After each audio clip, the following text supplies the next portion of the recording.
Hello, my name is Jason, and I'm a retired veteran with multiple deployments to Iraq and Afghanistan. I have first-hand experience with posttraumatic stress disorder, and I'm a certified peer support specialist. PTSD is a disorder that many soldiers develop due to engaging in force-on-force battle, witnessing death and atrocities, and constantly fearing injury or death. Symptoms of PTSD can include extreme emotional reaction in the form of fits of anger or rage with little provocation. Extreme depression, hypervigilance, and dysphoric mood states are also symptoms of PTSD. Reoccurring involuntary thoughts related to trauma in forms of dreams and flashbacks are common. Often, individuals experience psychological distress when they are exposed to something that reminds them of the trauma. Veterans try to avoid the stimuli that is related to their trauma, and this can cause the person to withdraw from their families, friends, and any social events altogether. It is also common for soldiers suffering from PTSD to self-medicate with drugs and alcohol. Approximately 20% of all returning military personnel who recently deployed to Iraq and Afghanistan suffer from PTSD. 184 personnel receive the diagnosis of PTSD each day.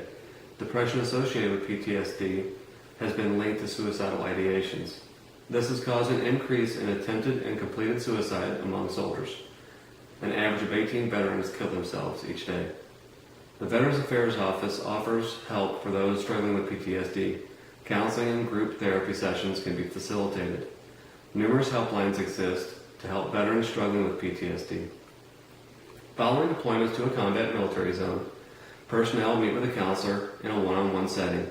This is done in order to screen individuals for signs of PTSD and to afford them the opportunity to share how they are feeling.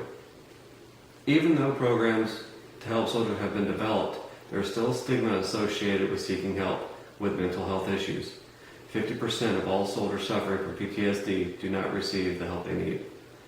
More effective military programs need to be designed and implemented aimed at educating soldiers about PTSD and other mental disorders.